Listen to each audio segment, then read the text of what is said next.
नमस्कार। आज चाहिँ हामी यो ग्लोबल पासपोर्ट ऱ्याङ्किङमा चाहिँ संसारको सबैभन्दा बलियो पासपोर्ट कुन चाहिँ छ भन्ने कुराहरू हेर्न जान्छौँ।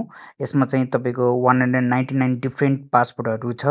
अब फर्स्टमा 2025 को डाटा अनुसारले यहाँ हेर्न सक्छौँ। संसारको सबैभन्दा बलियो पासपोर्ट चाहिँ सिङ्गापुरको छ, जुन चाहिँ फर्स्ट नम्बरमा छ। जुन चाहिँ 193 कन्ट्रीमा चाहिँ यो एक्सेस हुन पाउँछ। यो भिजा अन एराइभल पाउँछ सिङ्गापुरको पासपोर्ट भएकोले। र सेकेन्ड नम्बरमा तपाईँको साउथ कोरिया छ, जसले चाहिँ 190 कन्ट्रीहरूमा चाहिँ एक्सेस पाउँछ विदाउट भिजा। अर्को थर्ड नम्बरमा जापान छ, जसले 189 कन्ट्रीहरूमा चाहिँ विदाउट भिजा एक्सेस पाउँछ।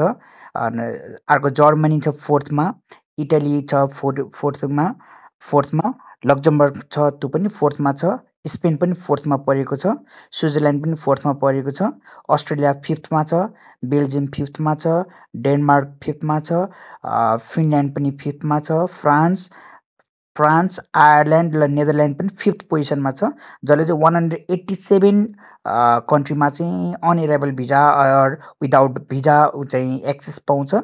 ग्रिस, हङ्गेरी, न्युजिल्यान्ड हुँदै यसरी डिफ्रेन्ट कन्ट्रीहरूको चाहिँ ओल्ड ऱ्याङ्किङमा होइन पासपोर्ट कतिको स्ट्रङ छ भन्ने कुराले यहाँ हामीले हेर्न सक्छौँ। अब हामी यहाँ धेरै मध्येबाट हामी नेपालको हेर्न जाउँ। यहाँनिर यहाँ तपाईँको नेपालको पोजिसन हेर्न जाँदाखेरि हामी लास्टमा यहाँ जाउँ।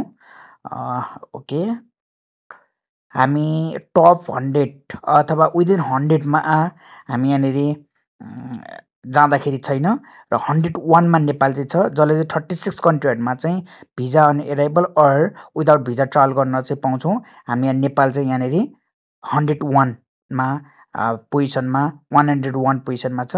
र नेपालभन्दा पछाडि तपाईँको सोमालिया, पाकिस्तान, येमेन, इराक, सिरिया र अफगानिस्तान छ।